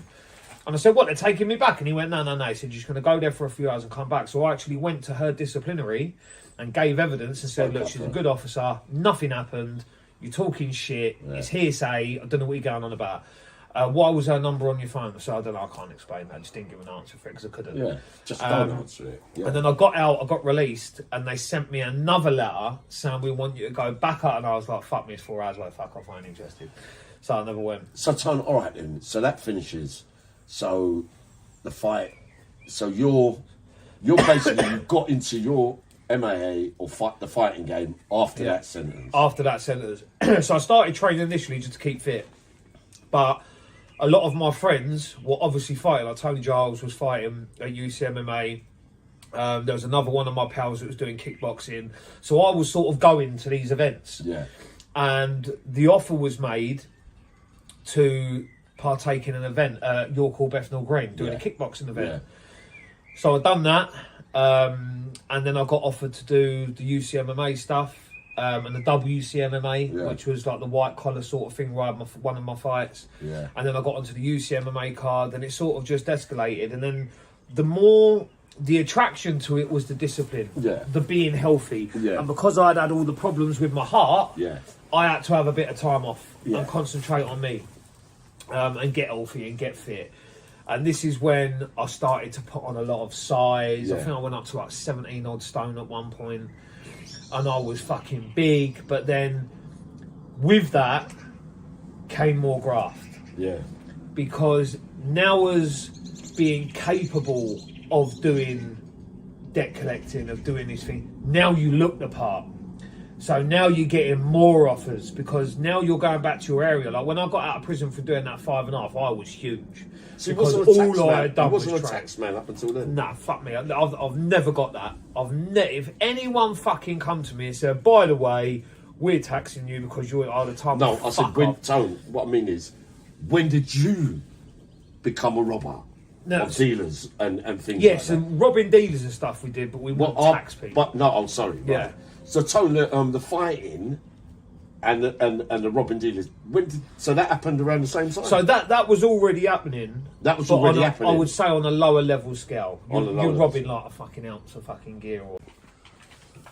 Yeah, so what I was saying, so not so much the taxing you or whatever, when you started robbing drug dealers and dealers as a way of life during that life that you led, was that at the same time when this 5.5 years finished and you took up your MMA or your fighting career, so to speak? Did it coincide or just happen around about that time? Yeah, it was all part and parcel. Obviously, you're involved in the fight game. You're dealing with more criminals because you met them inside. Your network's growing. There's more opportunity to commit further offences, bigger offences, more lucrative offences. So the temptation just got bigger and bigger and bigger. And that was at the stage in my life where it started to spiral out of control, because to you, it's all normal because it's all you do. Yeah. You're not getting up and going to work every day. So what I was doing was normal. Everyone around me is doing the same thing as me. So the normality of it just becomes part and parcel of your everyday life. For us to say, I'm getting up at 7 in the morning to go and do a job till 6 for fuck all, weren't even in the conversation, because it was to us, it was just stupid. Because we wanted it now. So you got more, you made more links on that. Yeah. That's 5.5. Oh yeah, of course you do. Well, you're meeting people all the time. Different kind of things for... You're meeting a geezer in Norwich that will take any amount of weed you get, another geezer in Brighton that will take any amount of sugar that you get, like stolen goods, high performance cars, diamonds, watches. There was always someone, specific person for something that we was doing that you could use. Yeah. So once that network grows, you could say that the outlet for your ill-gotten gains has now branched out to the point where you've only got it in your possession for like hours. Yeah. There ain't none of this, it's got to be plotted up in a fucking shed for 3 weeks and we get rid of it slowly. As soon as we got it, it was gone. It was gone. And you've got the readies there for it, so... Yeah. So then that would have meant, probably more than likely, if I know it like you, Tone, was that when the robbing of drug dealing comes about by... other people can't do it themselves, and they have to phone someone, and you phone someone, and they... the majority of... Mate, you would believe how many people would stitch their own mother up. Yeah, yeah. And the majority of people that we got graft from would be like the geezer's best mate, where they've had a little tiff, and he's like, do you know what, fuck this geezer. And he'd ring his mate and go, listen, do you know the one from out the area that can come and wrap this geezer out? And then we'd he'd go, yeah, I don't know these people. And they'd ring us and we'd be like, what's happening? It's like, yeah, I've fallen out with the geezer, but this is where all his kettles are. This is where he stashes his thing, and that's where his readies are. Like, it was always muggy like that. Or we can't do it because they know us, so can you do it? Yeah, and that's it. And that is a lot of it. People saying, oh, I want my drink, but I can't be seen to be there because it'll bring me too much aggro. Was there, looking back now, probably sounds like there's many that you've been on, that kind of crime. Times when you've come unstuck during, because very dangerous to take on, fellow criminals. Yeah. It's much more dangerous than doing normal human law-abiding citizens or robbing their houses or, robbing, I suppose, a security van and all that, but because they're in the same game as you in some kind of ways, and you don't expect people to be dealing a lot of drugs and that and not being able to look after themselves. So no, was there times when you came unstuck? A lot of them can, and they do look after themselves. I mean, your biggest asset of doing any sort of job like that is surprise. Yeah. If you catch someone off guard, it's going to make it a lot easier. Yeah. You'd always get that one geezer going, if anyone come through my front door, I'll do this, I'll do that. But then you've got clever fuckers like me that will sit there and work out when you're getting in the shower. Yeah. Every day. Like you're going and doing what you're doing, but every day at 4 o'clock before you go out or when you get home from the gym, you're jumping in the shower. Sweet. Well, that's when I'm kicking your door off. I'm going to catch you naked in the shower. Yeah. And try and find fully grown men that want to have a fight naked. But there's little things you can do to increase your chances. But there's other times where it's just a free-for-all. It's just, you can't get the info because they're so good at hiding their daily routine or because it constantly changes. And there's no structure to it. And then it's just a free-for-all. It's just a point of, there's your opportunity, go and do it. And then it's just chance, isn't it? I mean, not everything we did come off. You will do stuff and something goes wrong. Do you know what I mean? It could not be there. It could be duff info. There could be more than what you expected in the house and you haven't took enough people. They could have a shooter in there. There's so many different things that can go wrong. Yeah. But, as I said, it was the surprise factor. Yeah. If someone's walking through their front door with their shopping, they're not expecting for someone to come running through the door behind them. And by that time, you've got hold of them. So they're not doing a lot. Yeah. It's not like you're knocking on the door and going, oh, mate, I'm going to rob you. I'm giving them a chance to react. You're in there quick. So the majority of the time, I'd say it went according to plan, but you always had that odd occasion where things would go wrong. But so, a time when it went really badly wrong? There was one time years ago where we got information that there was something growing. Yeah. And we went to this place, 2 of us, and there was meant to be no one there. Because as you know, with these things, they visit, they feed them, they fuck off. Yeah. And when they're doing big ones. And we went in and went into this room, and there was these 2 geezers there chopping it.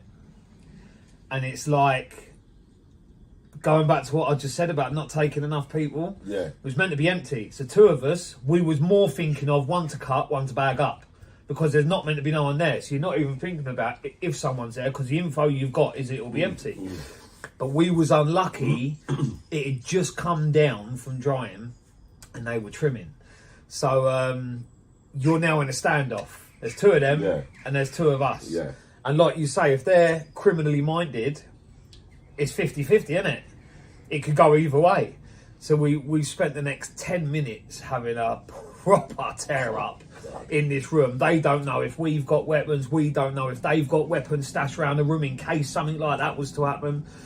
And the only thing that got off, I can thank my jiu-jitsu for that, because the geezer could fight. And the geezer was giving me a good fight. He really was. As much as I could give to him, he was giving it back. And it was only when he ducked and I managed to guillotine him that I managed to choke him unconscious and just dump him on the floor. And the other geezer with my mate, on seeing his mate unconscious on the floor, went, all right, I ain't interested. Yeah. And we got his mate to pack it all up. Yeah. And then we fucked off. But that is a classic example of just the unexpected. Yeah. It's something you haven't planned for. It's a long old battle, that is. Oh, it's fucking, mate. The room was fucked by the time we left. I told you, you ever come across anyone that don't want to give it up?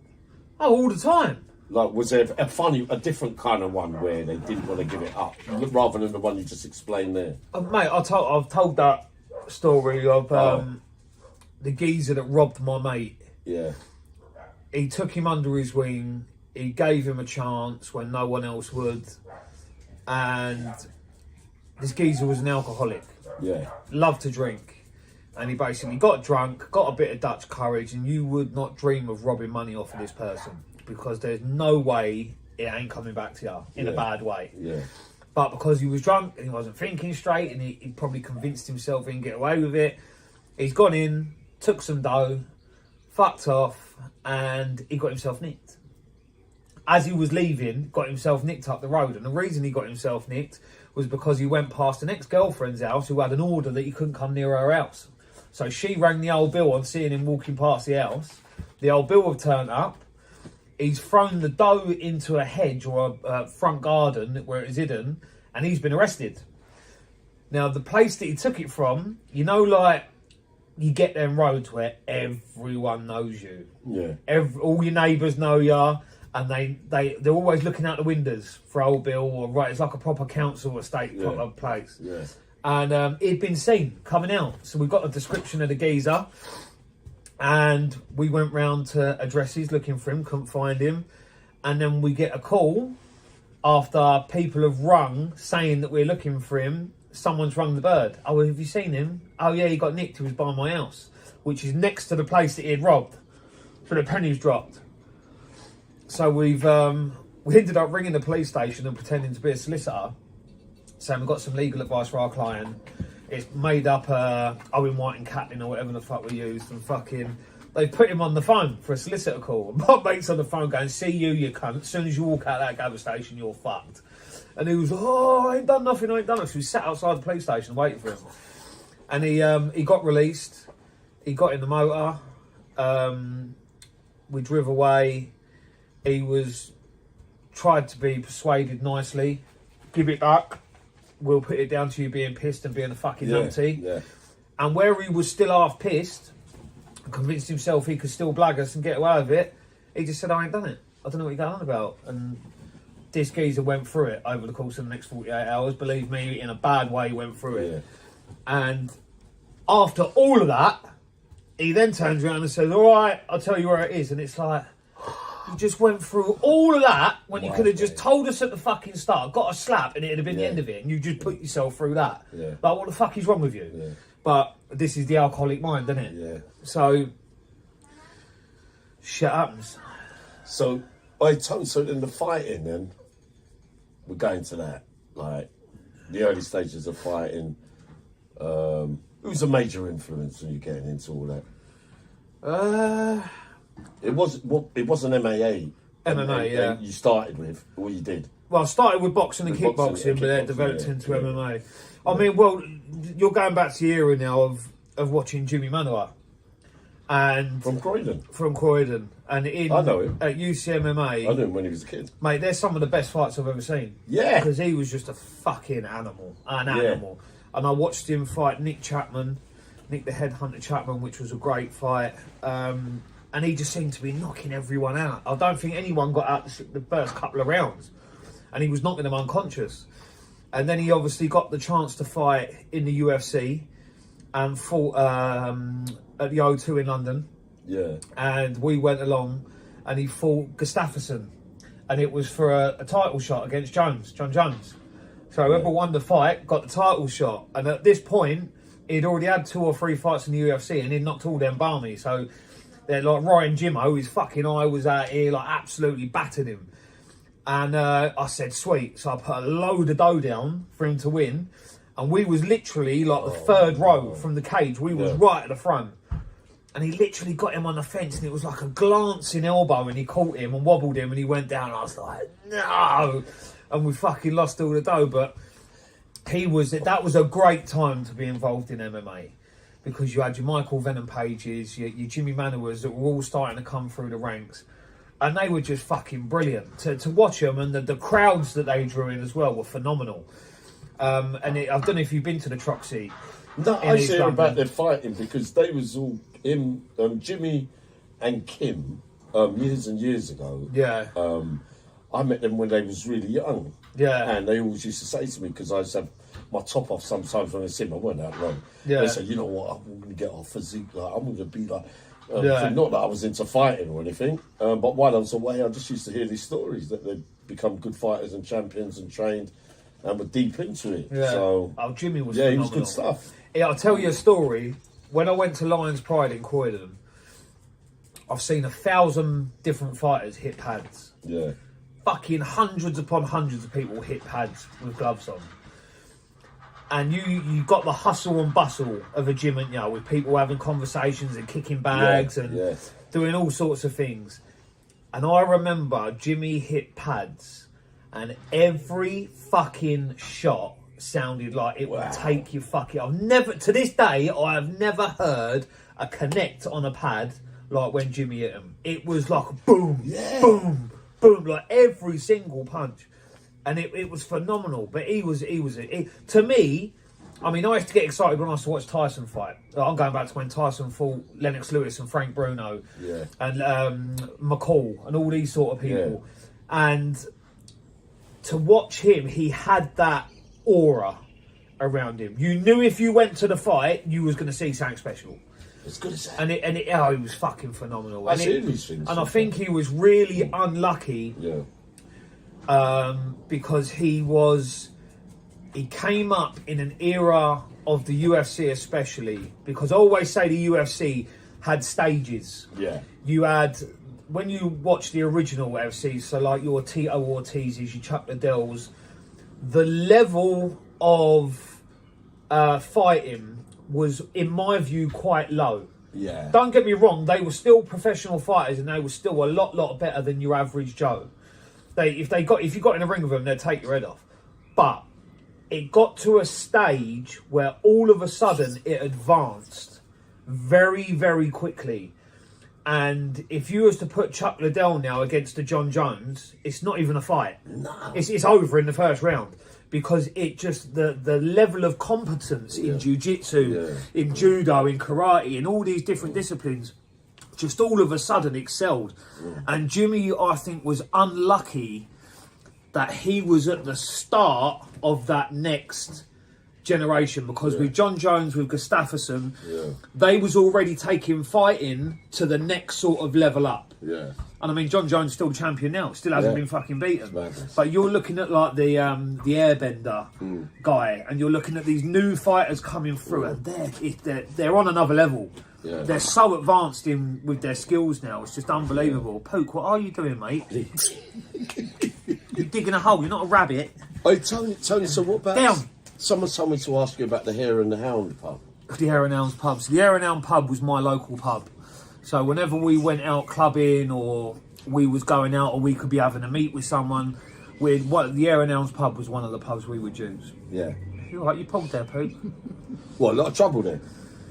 There was not loads of trouble, but there was trouble in there. We had a few scraps in there, and outside. And there was a road that went down the side of the pub, and down the bottom of that road it went into like a long dirt road that went behind all the garages on the estate, and we would use that as an escape route. So if you sat at the pub long enough on certain days, you would have seen cars flying in there with a load of police cars following, because we knew the route we had to take to cut through the estate to lose them. So yeah, it was that was right on our manor, right in the middle. So when was it? So during this time then, so you never went back to prison? After the 5.5, I went back for 18.5 months for an attempted murder. On remand? On remand in Idown, a bus case. Yeah. And we got released. And then after that, the next time I got nicked and went down was 2011. And that was when me and my other two mates went to do a debt. And the old Bill was investigating one of the people I was with for a murder. Yeah. And we think they'd bugged his car. So we didn't take any phones with us. Again, it's going back to be forensically aware. We knew that if we was going to do anything, you didn't take any phone anywhere near it. You literally, it was word of mouth. Yeah. You had doubled up plates on the car, so there was no NPR trace, and you went there and you come away. And we went to the property to view it, just to have a look to see how we was going to do it. Yeah. Just drove past, that's all we did. And we was being watched. And they knocked on the geezer's door and said, "We think something's going to happen to you tonight. We're going to take you out and put you in a hotel with your family."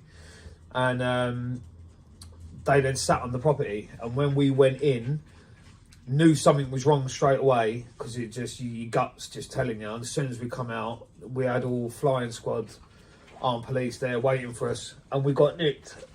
And we got banged up for that. And then it was whilst I was finishing that sentence, I think I had 2 months left, that they then come up and nick me for a tiger kidnapping on a jewellery store. So then I had, the last couple of months was fucking nail biting, because if I'd have been charged with that offence, I would have been remanded instantly. Because me brief said my starting point was going to be like 23, 24 years on that, because of the amount of aggravating features on it. But luckily, we never got charged with it. We managed to get it dropped. And then I came out, and then that's when I started to turn it all around. Yeah. Oh, so that was what you're with. How many kids you got? 2. Same? No, different. No, I got. You was married, I thought, long time. Yeah, no, I was married. That's who I had Louis with, and That's then who you I had was Louis with with. someone else that I had Maya with. Yeah. Maya's 6, Louis 15, nearly 16 now, and then I've been with Nita for the last 5 years. Right, that's a new one. And kids there as well? Yeah, I've got 3 lovely stepchildren. Yeah. Family man now, Tone. Better life. Quieter. So, it is quieter, isn't it, Tone? Yeah. I liked all that on the football pitch yesterday. Yeah, it's nice. I've got to do that shift, yeah. But you know what? I've never done none of that shit. Nah, nor did I. Do you know what I mean? And it's, I'll tell you what, there's no greater feeling. And it breaks my heart, because you get these fucking arseholes out there that think they're big and are going around fucking all these women having 100 kids. And then they don't want to fucking be there for the kids. Nah. And it's like, I just look at them like, you just shit, you ain't even worth talking about, them sort of people. But there ain't no better feeling for me when you tell your kid you're going to be, whether it's an assembly or a football game. You've got to be there. Mate, the look on their eyes when they look up the back of the door when you walk in and they see you, it just makes all the difference. And it's good for them growing up. I see that, Tom. Oh, Tom, so the big, what do they call it again? All right, the Dougie Joyce documentary. Yeah. One. You was at the Dean Lynch Decareggi fight. Yeah. What happened? Was you the geezer that went underneath the ropes? He was. No. At the end of the fight. Yeah, so Decker was fighting. I haven't Dean, watched it all. No. And there was a geezer that had tried something that he shouldn't have done. And he turned up with a couple of people to the fight. And I've spotted him. Nice and warm there. Yes, mate. Blanket. I need. It was cold, mate. Freezing. Why are you not seeing me? It was kept up. I didn't know, did I? You know, I can't process. I can't process snaffle. It's freezing. And It's I went like there. Narnia. We're really high up. So All when right, you go, Angel. when you go down the hill, Yeah. you'll see the village looks tiny. When you get down, like when you're going literally down our road. It's, I need any chance of another cup of coffee. Yeah. Cheers. Then. I've just asked him if he's ever been in love. What? Obviously not. Don't worry, Dee. Family. About all that. It's a podcast. We can edit Cup it of anyway. coffee, please, with 3 sugars. Yeah, can I have I another one, need mate? up. Cold, you know. It's freezing there. It wasn't like that earlier. I was bowling down the road with my Not running t-shirt. out of time. I was walking down the road with my t-shirt out with no jacket on. Oh. Yeah, sorry. So the Decareggi fight. Yeah. This geezer turned up, Yeah. and basically I've spotted him. So I approached Dougie and said, "Look, when the fight finishes, get him in the ring. I'll come in the ring and we'll just tell him he's fighting." Yeah. And I was going to fight him then and there, and he obviously got wind of this. And you can imagine there's probably nearly 150 people on the site. Yeah. There's only one way in and one way out of the site, as travellers like it. Yeah. And mate, this geezer was just gone. And there's like all these people just pissing themselves. I've never seen a geezer run so fast in all your life. But he ran off the site, and what made it even more funnier was that when you come out of the site, there's nothing there. Yeah. It's just fields. Yeah. So fuck knows how long he's running for. But yeah. A couple of people tried Quite to chase him amusing. first, but I just thought, fuck that. He ain't fucking worth fucking chasing. Probably would have caught him. Yeah. Oh, what was he going to say? So then, all right, then quickly, in case I forget. Vicky Dark. Victor Dark. Vic the Knife. Vic the Knife, is that what you call him? Vic Mac the Knife. But Vic he's the Knife. he's what can you say about him? He's a lovely geezer. Yeah. Lovely geezer. Known him a long time now. And very knowledgeable. Yeah. Very wise. Yeah. Not someone you want to cross. No. And even at 60 odd years old now, that man is a fucking specimen, let me tell you now. He is a fucking unit, and he trains religiously every day. And but he does well for himself now. He's legal and law abiding now. But he's had a very interesting life. Yeah. Very interesting life. So what about your closest ever street brawl or street fight in and out of prison where you was really tested, come close to getting done or not close to getting done? Anything stand out in your mind? That one in that room. In that room? That one in that room. That was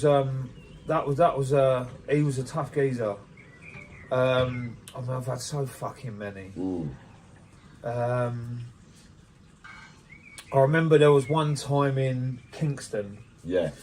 We came out of a nightclub, and I had a white shirt on, and a geezer was being really abusive to a girl, and I was pissed. And in my world of wisdom, as I walked past, I heard him threaten the girl. I didn't know the girl from Adam. Yeah. But the way I was brought up, don't hit women. Yeah. So I basically intervened and said, "You're not going to do that. Fuck off." Yeah. I said, "Go on, we'll walk you up the road." And I turned round, and the geezer bottled me over the back of the head. Yeah.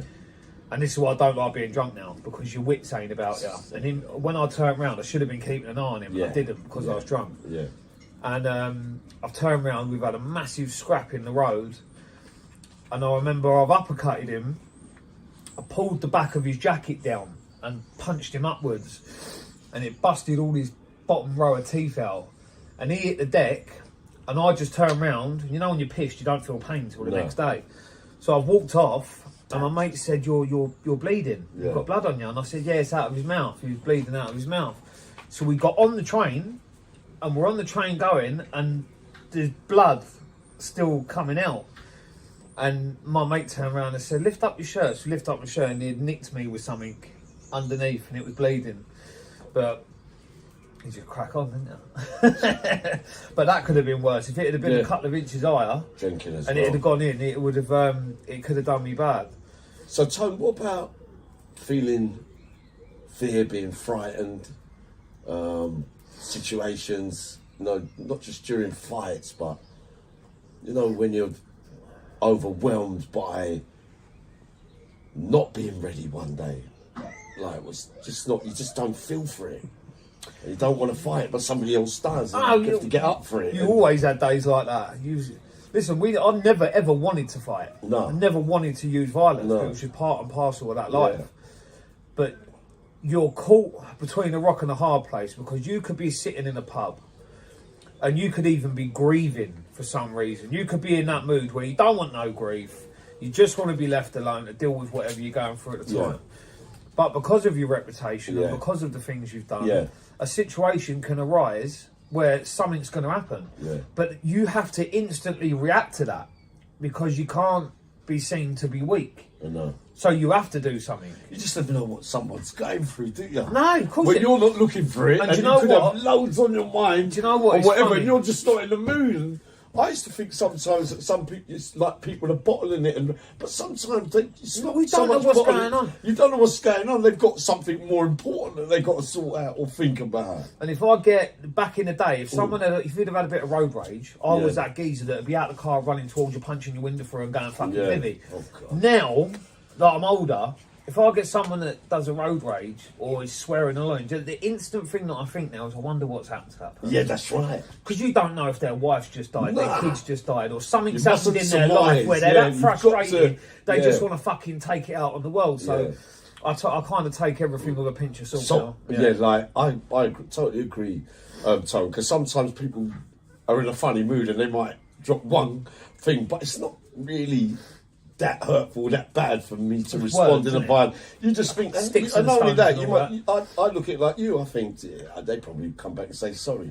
Really, it's not really. It's harmless. Way of thinking, because we all have bad days and bad moments and react badly to the emotional stuff that's going on in us sometimes. It takes a great man or lady to be in have control for every single moment of every day. Yeah, well, who does that? No one doesn't. No one. Everyone has bad days. Even judges and fucking police. They have worse days than us. Probably got more to think about, so. Yeah. Oh, Tone, so the other things I was going to ask you, what was it again? Dave Courtney. Great, man. You know, missing. I'm missing him terribly. I was fucking heartbroken when he went, but at the same time I was heartbroken, I know he was in a lot of pain. Yeah. And he was in control of what he was doing. He decided how he was going to go out. And listen, I could never see Dave being that geezer with a Zimmer frame in the pub, telling us about old stories. He was never going to be that person. He wanted to go out how he was and how he felt happy.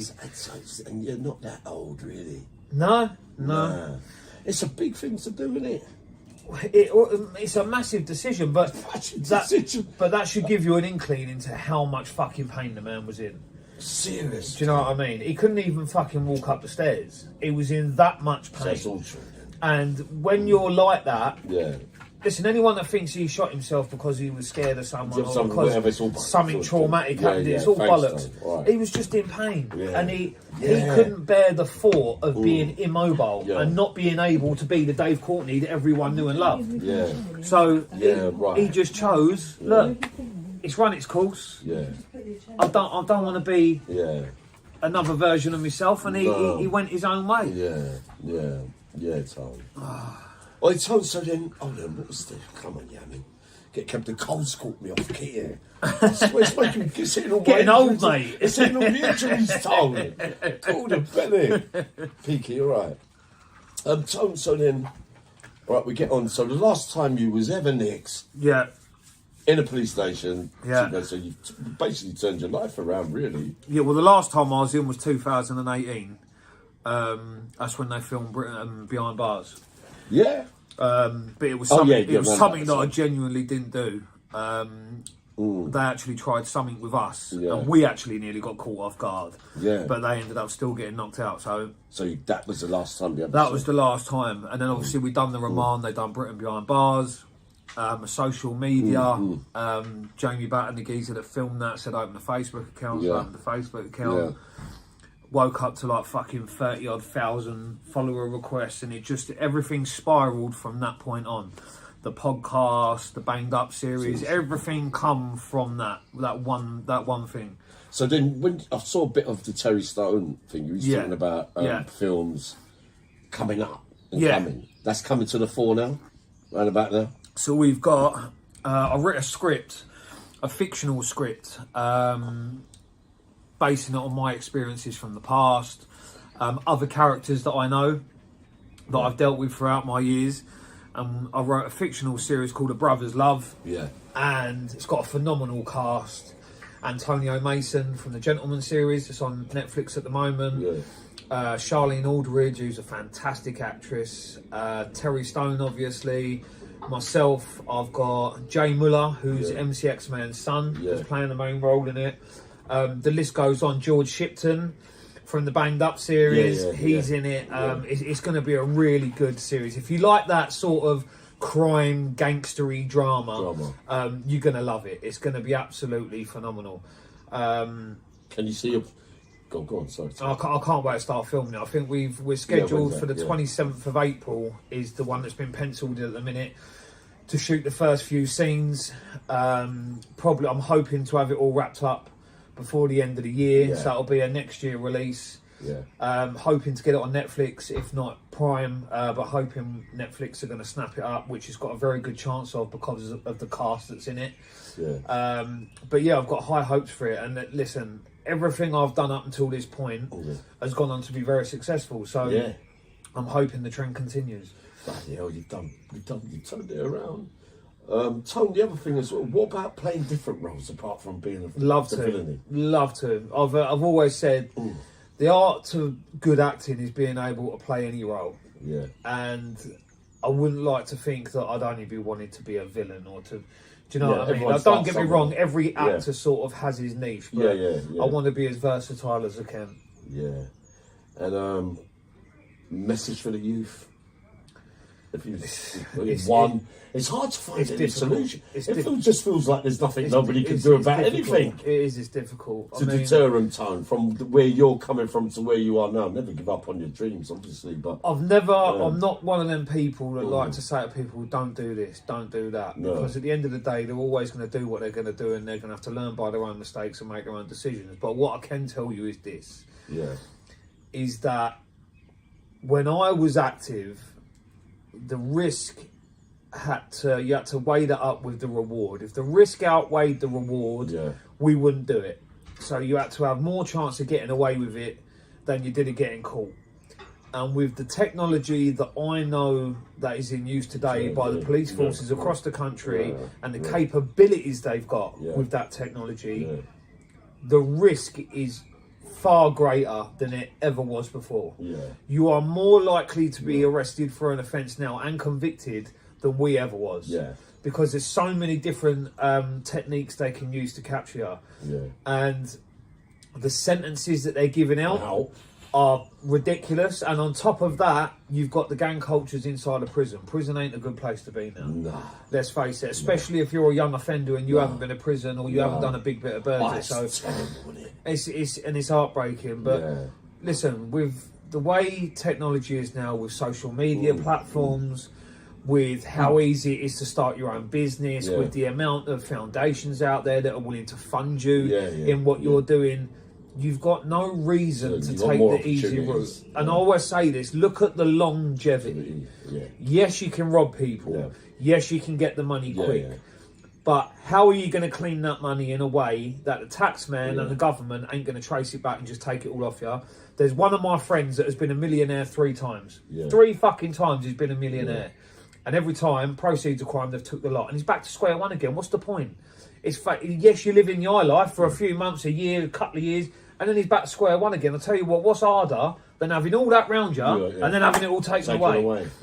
If you do it legally, you get it, no one can take it off you, it's yours. So then if that I think one of your sayings has been that you're glad to get out of that shit life. There were no winners, but surely there were some successes. Oh, mate, listen, I know an abundance of... But listen, it's very rare that you find someone that has made a lot of money, they haven't been arrested, they haven't been convicted, and they're not known by police. No. Let me tell you, them people are few and far between. Yeah. Especially now with the technology they use. With cell site and fucking number plate recognition and fucking things they put outside your house. We had a phone call years ago. This is like 2005. And I'll get a phone call, and I've never heard of this. My mate rings me and goes, "Yo, Bill, I've got a mushroom in a motor outside my gaff." And I went, "You want about a fucking mushroom?" And he went, "A mushroom? We don't know what a mushroom is." And this is one of my elders. Yeah. And I said, "All right, I'll come down." So I'm driving there, thinking, is he fucking off his nut or something? I'm thinking like I'm going to get this like a big Super Mario mushroom or something. The spots will go over it. And it's a plastic, it looks like a lamp. And it's got a grey umbrella thing that comes out of it and goes down. They put that in a van or a car, and they put it down your road. That collects all of the mobile phone data within 100, 200 yards proximity of the device. Sucks it all in, absorbs it, sends it off. That gets you phone numbers, incoming, outgoing calls, who you've rung. This is back in 2005. We're 2025 now. And my other mate, Bill, that I told you about, that was doing the jewellery stores, they followed him into Tesco straight after he bought 3 mobile phones, got the ISBN numbers for the phones, was immediately on the phones. They then sat a person in a car with a laptop with special software on that tracks actively, live, every single mobile phone signal that is in, say, 100, 200 yards of where they are. When they come out of the restaurant, because back then you had 2 or 3 phones, didn't you? Yeah. When they came out and they start driving away, they watch the signals that depart. Yeah. Now you've got 3 phone signals that are moving everywhere where the person who's under surveillance is moving. They know them 3 phones are with you. Yeah. So now you either do one or 2 things. You take all 3 phones home. Yeah. Now they've 100% got you. Yeah. Or you stop and stash one of the phones, but they've got you under surveillance doing it. You're still fucked. Yeah. You managed to throw one of the phones away. I ain't got the phone. You can't attach me to that phone. Funny that. There's the mobile phone signal. There's you. There's the time and date. Going to there, to there, to there. That phone. You tell a jury not to believe that that's your phone. It's not happening. Mate, this is 10 years ago. Yeah. Can you imagine what they've got now? Yeah, I know. Because I know for a fact they've got the capability to get into your iPhone and turn your camera on, to turn your speaker on, to look at all of the content inside your phone. Yeah. They've only just passed this law in the UK recently with Apple, where they've taken away all of the privacy for your Apple account. So the way that the government will word it, if we believe that you're involved in terrorism, but you know for a fact they're going to use that law for anything. Yeah.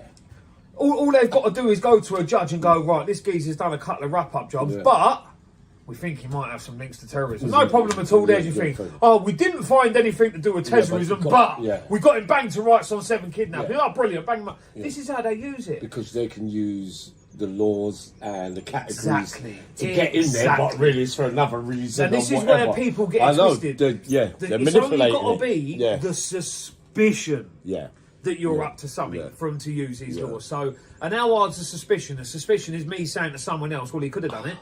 There you go, there's suspicion. Like, it's not fucking difficult. So, the technology they've got now, it's not fucking worth it. It's really... And on top of that, you've got to look at the level of violence.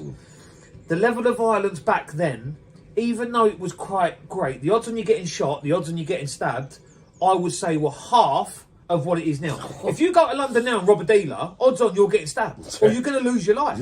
Is it fucking worth it? It's madness. It's not fucking Their worth it. lifespan is really short, isn't it? Listen, the best... It's getting shorter and shorter. Since it's getting longer and longer, it can only get worse. Cool, mate, see, it's only going to get worse. Listen, until they do some sort of intervention with all of these knives, it's just going to continue to get... or until the kids start to wake the fuck up and realise that there's other ways of dealing with things other than fucking giving up 30 years of your life to prove a point. I know.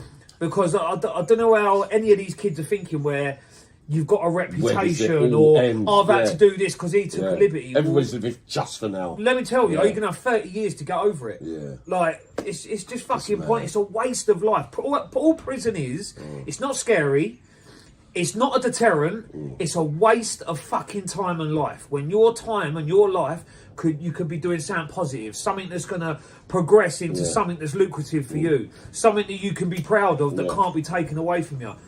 If you're sitting in prison, you're sitting in a room, you're doing nothing but talking bollocks to other fucking... Everyone's a millionaire in prison, let me tell you. Everyone's got a Rolls Royce. I told how come then, since I've been out, that all, even apart from a couple, well, how come there's people that work for 9 to 5 for about 20, 30 years? They all got big houses paid for. But exactly.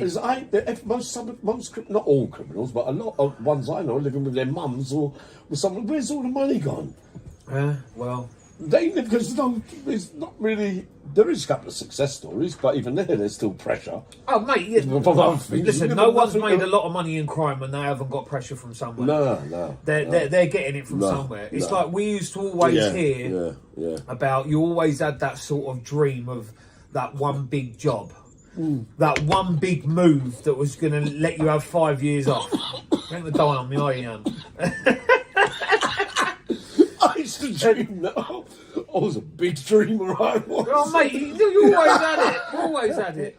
Don't make me laugh. But the pressure you get, so you look at the people that done Lee Murray, that done the security house robbery. Well, that's you look at dream became reality. You look at all the boys that done the Swissport robbery at Heathrow Airport. Believe me, if you done a move that exceeded 10 million quid, they will never leave you a fucking loan. You will never be able to spend it. 100%. You won't be able to fucking move because you will be on a 24-hour robo. And mate, they're still chasing gold from Brink's Mat, and that was in the fucking 80s. And that was with zero technology. But believe me, there's no this day and age, none of the big crimes not, anyway. Mate, it's not. There's always things, people falling out. They never got that bit, and he never got that bit. And these kids, they don't take into account. I've never met a kid that's got head on his shoulders where you can honestly say to him and get him to talk to you honestly, like a man, and say, "Do you love your family?" You are pushed to find someone that don't care deeply about someone. Let me tell you, when you do them sorts of moves, you fuck all of their lives. Because it's not just you being under surveillance, it's all of them as well. And they will harass every single one of them to try and give you up. So just bear in mind, it's not just you. It affects everyone you love. And it is. Every time I was on the run, I used to have that selfish sort of mentality. Like, it's all right, I'll go and knit off to my mate's house in Brighton. I'll keep my nut down. I'm not thinking about my mum and dad's door that's coming off, all my mates' doors that are coming off. I had one bird that was a really good mate of mine, 3 in the morning, front doors come through, fucking 16, 17 gathers that are all armed to the teeth. She's in bed with her kid. You've got to remember, it don't just affect you, it's everyone else. Fucking bad old game. So you reach for the stuff. So you've got the banged up that, you've got the behind bar, you've got a lot going on now in apart from the films then, what about, because you'd be good in schools. You're good in I do all that. University. Oh, you do I do all that. Yeah. I went for a spate of I was doing a lot of it. But other things are taking up my time now. But yeah, I did quite enjoy it. And it was nice to talk to the kids. Because it's it's like a time machine. When I listen to some of these 14, 15, 16-year-olds, I can immediately relate to that mindset because I had the same mindset. Where you don't give a fuck about nothing. They think they know it all. And it's I find it quite funny in a sense. So what about all right, so the fighting game, you kind of not much fear of the consequences when you was going through that crime life and the battles that you went through and the high risk strategies that you would take. But what about feeling vulnerable? All right, not so much on crimes and that life, but what about feeling vulnerable and insecure and really overwhelmed with like a moment of weaknesses in real life? What are the things that have really upset? I've never been insecure. No. I mean, I keep seeing all these people like, "I didn't get your teeth done. Why don't you fucking do it?" And I'm like, don't fucking care, mate. Like, do you know, half these people that go and get their teeth done, they ain't getting it done for them, it's for every other cunt. Like, Just fucking be happy with what you got. Like, I can understand it if you've got damaged teeth and they're all chipped. I get that. But I know people that have got perfectly fucking good teeth and they're going to be all ripped out to have these fucking horse things put in. But what about feeling vulnerable and overwhelmed, paralysed by weakness for a minute? There's things in normal life, not true crime. I mean, fighting. The first time I felt, how can I put it? I wouldn't say weak or vulnerable, but I'd say helpless, because you can't. There's nothing you can do to remedy the situation. Yeah. And that was, I was 18, 17, 18, I think. Was it 17? I might have even been 16. And one of my close pals didn't say nothing to no one. See him, he was at my mum's house like 2 days before. He came in and had some lunch with us, seemed himself, went up to the top of the Bental Centre in Kingston, jumped off it. And that was hard, because I'd been to funerals, but I'd never been to a friend's funeral. That was my first one. And I found that incredibly hard. And you have to understand that we go back to being seen as weak. Yeah. Everyone else was grieving around me, but I couldn't. If that makes sense. Because I couldn't be seen to be weak. And process it. It was you end up processing it all in private, but that affected me for a long time after that. Same thing happened to me, John. Yeah, and it affected me at the time. I was kind of, but then days later it started to come on me. Yeah, it does. It does. See, sometimes I think some people on the spot, some people think for people like us, maybe it's delayed, but it affected me. For long, I'd say there's an horrible feeling. Loss. It's the one thing that prison you can't feel what it's going to be like unless you're there. Because when you're not there, you can't feel behind the door. You can't feel F-all. So Tone, everything cool. We have to sort out the way that we do. Is there anything else that you wanted to elaborate on? For what about all this bravado thing that I believe that I used to use about first man in on a robbery when you go on whatever you're doing, and last man out if you're working with a team. How come no one else in the team is taking on that mantle?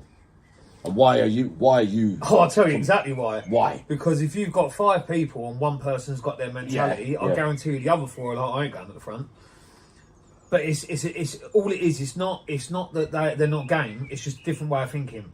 Different way of thinking. See, you can have one person saying, well, I'm going to go last here. Because if anyone's standing the other side of that door with a knife, it ain't going to be me, the cops here. and then you'll get my mindset where I think I don't want to go through a door and someone divvies at the front and they get grabbed hold of or they get stabbed and then we're trapped in somewhere or someone comes from behind us. So I always said I want to be through the door first. Deal with whatever's there because I then know there's 4 people behind me that are coming straight on top. So I can literally have one situation where it's bang, bang, bang, wrap him up. I can then run straight to the rest of the gaff to find other people, knowing that there's people behind me following.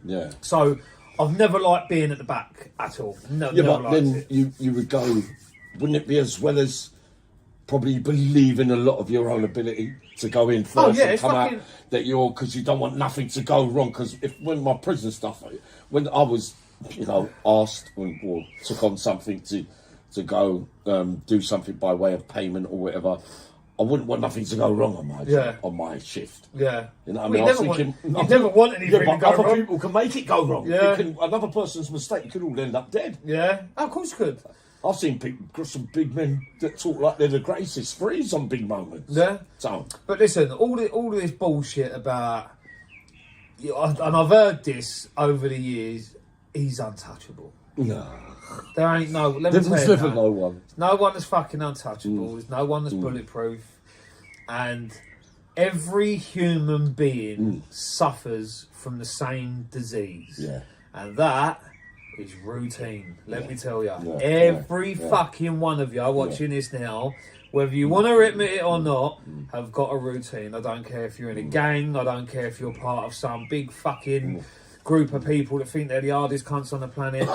At some point in your day or your week, you are on your own. you can be watched and you can be got to. And all the fucking hard mates in the world ain't going to help you. No. And I'll give you a classic example of that. Right by Thorpe Park, there was a geezer called Goldfinger. Was he called Goldfinger? I'm sure he was called Goldfinger. Yeah, Palmer. Yeah. Yeah, I knew him. Walked out of his house, went to get the bins, bang. Well, he walked into his garden. Yeah. And there you go. And someone was meant to be in the bushes. Yeah, and this is what... Listen, anyone can be got to, so...